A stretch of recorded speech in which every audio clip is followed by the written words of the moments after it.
Sir sir sir government స్కూల్స్లో నేను చాలా స్కూల్స్ కూడా వెళ్ళాను అధ్యక్ష, మీకు ఫోటో కూడా పంపిస్తాను సార్. ఇంగ్లీష్ మీడియం సార్ స్కూల్లో పోయి కూర్చున్నా సార్, 45 మినిట్స్ పీరియడ్ ఉంటే ఇంగ్లీష్ మీడియం పిల్లలు అందులోనే, తెలుగు మీడియం పిల్లలు అందులోనే, ఇద్దరికి ఒకటే టీచర్ చెప్తాడు. 20 నిమిషాలు ఆయన ఇంగ్లీష్లో, 20 నిమిషాలు తెలుగులో. ఏమన్నా నడుస్తుందా స్కూల్ అధ్యక్ష? అసలు ఏమన్నా నడుస్తుందా?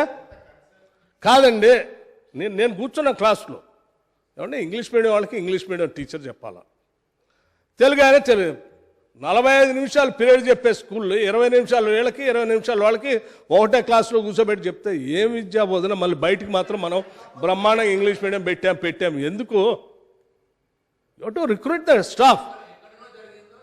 అన్ని స్కూల్స్లో అదే పరిస్థితి, అన్ని స్కూల్స్లో అదే పరిస్థితి, అన్ని స్కూల్స్లో అదే పరిస్థితి అండి. ఏ ఒక్క స్కూల్ కాదు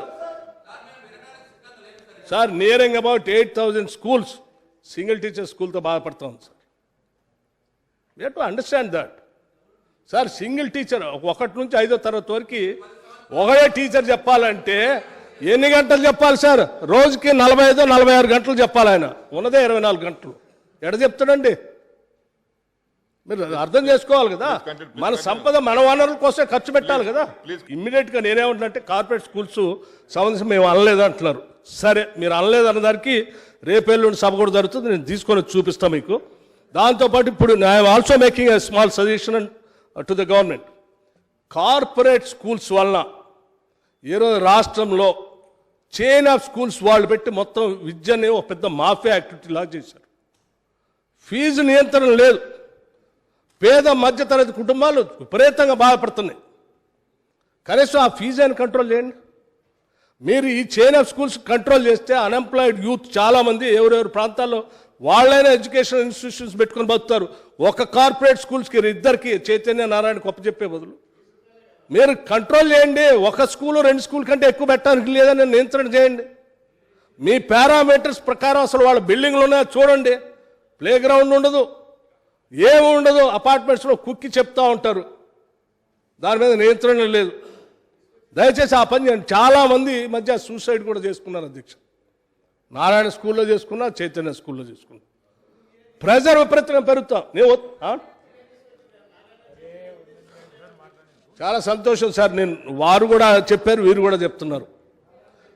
మన రాష్ట్రం వచ్చిన తర్వాత వచ్చిన దగ్గర నుంచి వాళ్ళే పాలిస్తున్నారు. మేము ఇంకా పాలించలేము. మేము వచ్చే 2023-24 తర్వాత పాలిస్తాం. అప్పుడు డెఫినెట్గా ఈ మార్పులు చేర్పులన్నీ చేస్తాం సార్. దానికంటే ముందు ఏమన్నా ఉన్నటువంటి పాలన అది ఉమ్మడి రాష్ట్రాన్ని మన అది బాగాలేదని కదా మన రాష్ట్రం తెచ్చుకుంది.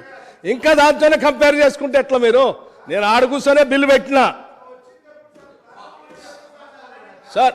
మీరు అది మీరు కంపారిజన్ ఉమ్మడి రాష్ట్రంతో కాదు చేసుకోవాల్సింది. మనం ఈ రాష్ట్రంలో రిలేటివిటీ థియరీ పక్కన ఇంకేదైనా రాష్ట్రాలు ఉంటే చేసుకోవాలి.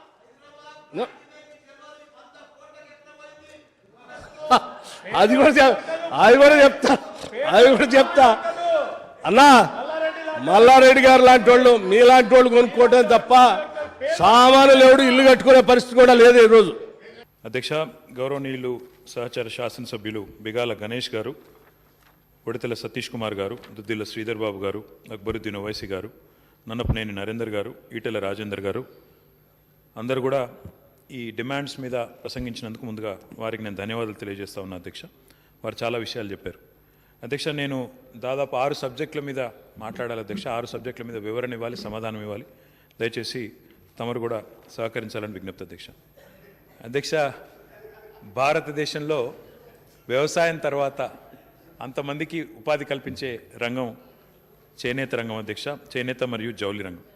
అయితే ఇప్పటిదాకా పెద్దలు రాజేందర్ గారు మాట్లాడుతున్నప్పుడు, నేత కార్మికుల గురించి మాట్లాడుతున్నప్పుడు, అదేవిధంగా నేత కార్మికులకు జరుగుతున్న కొంత ఇంకా జరగాల్సిన కార్యక్రమాల గురించి మాట్లాడుతున్నప్పుడు నేను చాలా జాగ్రత్తగా విన్నాను అధ్యక్ష. అయితే గౌరవ సభ్యులందరి దృష్టికి నేను తీసుకురావాలనుకుంటున్నాను అధ్యక్ష. మన ప్రభుత్వం ఈ రాష్ట్రంలో ఏర్పడకముందు, తెలంగాణ రాష్ట్రం రాకముందు చేనేత మరియు జౌలి డిపార్ట్మెంట్కి అధ్యక్ష ఆనాడున్న కాంగ్రెస్ ప్రభుత్వ హయాంలో వారు పెట్టిన చివరి బడ్జెట్ కూడా మీరు చూసినట్టయితే 2013-14లో కేవలం 70 కోట్ల బడ్జెట్ మాత్రమే ఉండేది అధ్యక్ష. మొత్తం ఉమ్మడి ఆంధ్రప్రదేశ్కి వారు పెట్టిన బడ్జెట్ 70 కోట్ల అధ్యక్ష. కానీ ఈరోజు గొప్పగా చెప్పుకోవచ్చు అధ్యక్ష, మన ప్రభుత్వం గౌరవ ముఖ్యమంత్రి గారి నాయకత్వంలో రికార్డు స్థాయిలో చాలా పెద్ద మొత్తంలో బడ్జెట్ కేటాయింపులే కాకుండా బ్రహ్మాండంగా వారిని ఆదుకోవడానికి అద్భుతమైన కార్యక్రమాలు కూడా తీసుకొని వచ్చింది అధ్యక్ష. మనమేమో పాజిటివ్ కార్యక్రమాలు చేస్తూ చేనేత అదేవిధంగా పవర్లూమ్ కార్మికులను ఆదుకునే ప్రయత్నం మనం చేస్తూ ఉన్నాం అధ్యక్ష. కానీ ఈ రంగం మీద ఎందుకో కానీ మరి గౌరవ ప్రధానమంత్రి గారు ఆయన ప్రాతినిధ్యం వహిస్తున్న వారి పార్టీ కత్తిగట్టినట్టుగా వ్యవహారం చేస్తూ ఉంది అధ్యక్ష. వారు ఈ 8 ఏళ్లలో వారు తీసుకున్న అనాలోచిత నిర్ణయాలు నిజంగా ఎన్ని ఉన్నాయంటే ఇంత పెద్ద లిస్టు ఉంది అధ్యక్ష. నేను కొన్ని క్లుప్తంగా గౌరవ సభ్యుల దృష్టికి తీసుకొచ్చే ప్రయత్నం చేస్తాను అధ్యక్ష.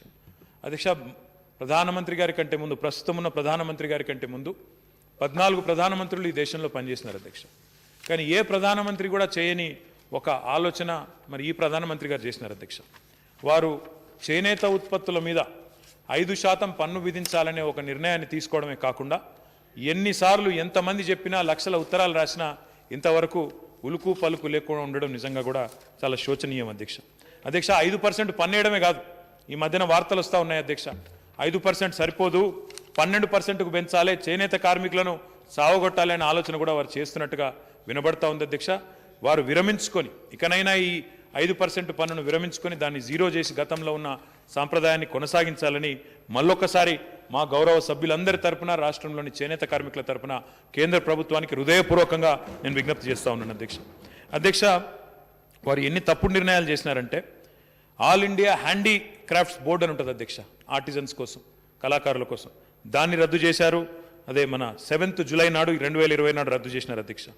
All India powerloom board August 11, 2020 నాడు రద్దు చేసినారు. రద్దు చేయడం వల్ల దాని కింద పనిచేసే 8 టెక్స్టైల్ పరిశోధన సంస్థలు కూడా నిర్వీర్యం అయిపోయినాయి సార్.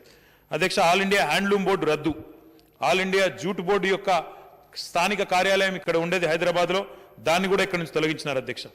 అధ్యక్ష, చేనేత సహకార సంఘ సభ్యుల థ్రిఫ్ట్ ఫండ్ పథకం, cooperative thrift fund saving cum security స్కీమ్లో కేంద్ర వాటా 4% ఉండేది, అది రద్దు. చేనేత కార్మికుల కోసం ఉద్దేశించిన Lombard insurance, health insurance scheme, దాన్ని రద్దు. చేనేత కార్మికుల కోసం ఉద్దేశించిన బున్కర్ బీమా యోజన పథకాన్ని 2014 రద్దు. చేనేత కార్మికుల కోసం ఉద్దేశించిన హౌస్ కమ్ వర్క్ షెడ్ పథకాలు 2014 నుంచి రద్దు. కేంద్ర ప్రభుత్వం మార్కెటింగ్ ఇన్సెంటివ్ పథకం నిబంధనలను కూడా తొలగించి అందరినీ ద్రాక్ష పండ్లాగా తయారు చేసింది. శుష్క వాగ్దానాలు, రిక్త హస్తాలు అన్నట్టు ఈరోజు కేవలం తెలంగాణ నేతన్నదే కాదు అధ్యక్ష, దేశవ్యాప్తంగా ఉండే నేతన్నలందరి కడుపు కూడా కేంద్ర ప్రభుత్వం కొడతా ఉన్నది అధ్యక్ష. దాంతోపాటు ఉమ్మడి ఆంధ్రప్రదేశ్లో Indian institute of handloom technology ఉండేది, నెల్లూరులో ఉండేది, వెంకటగిరిలో. మరి రాష్ట్రం వేరుపడ్డ తర్వాత ఇక్కడ ఉండే నేతన్నలకు, వారి భవిష్యత్తుకు, వారి పిల్లలకు కొత్త జనరేషన్ రావాలంటే ఒక Indian institute of handloom technology ఏర్పాటు చేయండి అని ఒకసారి కాదు అధ్యక్ష, చేనేత జౌళి శాఖ మంత్రిగా నేను స్వయంగా 10 మార్లు కోరినాను. గౌరవ ముఖ్యమంత్రి గారు ప్రధానమంత్రి గారిని కలిసి విజ్ఞప్తి చేసినారు, ఫలితం శూన్యం. అదేవిధంగా నేషనల్ టెక్స్టైల్ రీసెర్చ్ ఇన్స్టిట్యూట్ కావాలని కోరాం అధ్యక్ష, ఒక్క స్పందన లేదు అధ్యక్ష. వారి పార్టీ యొక్క రాష్ట్ర అధ్యక్షుడు అధ్యక్ష, ఆయన ఎంపీ గారు కరీంనగర్ నుంచి, ఆయన కరీంనగర్ ఎంపీగా ప్రాతినిధ్యం వహిస్తున్న పార్లమెంట్లోనే 3-4 ప్రధానమైన స్థావరాలు, ఒకటి సిరిసిల్లలో పెద్ద ఎత్తున నేతన్నలు ఉంటారు అధ్యక్ష, కమలాపూర్లో, జమ్మికుంటలో, హుజూరాబాద్ నియోజకవర్గంలో ఉంటారు అధ్యక్ష. అదేవిధంగా మా చొప్పదండి నియోజకవర్గంలో ఘర్షకుర్తి ఆ ప్రాంతంలో ఉంటారు, ఇంకా కొన్ని పాకెట్లో కూడా ఉంటారు. ఒక్కసారి కాదు అధ్యక్ష, 8 ఏళ్లుగా ఎక్కని కొండలేదు, మొక్కని బండలేదు అన్నట్టు ఎవరు మంత్రి ఉంటే కేంద్రంలో వాళ్ళని కలిసినాం. ఒక మెగా పవర్లూమ్ క్లస్టర్ మంజూరు చేయండి సిరిసిల్లకు, మా జమ్మికుంటకు, కమలాపూర్కు హ్యాండ్లూమ్ క్లస్టర్స్ మంజూరు చేయండి, బ్లాక్ లెవెల్ క్లస్టర్స్ మంజూరు చేయండి అని మొత్తుకొని అరిచి గీపెట్టినా కూడా స్పందన లేదు అధ్యక్ష.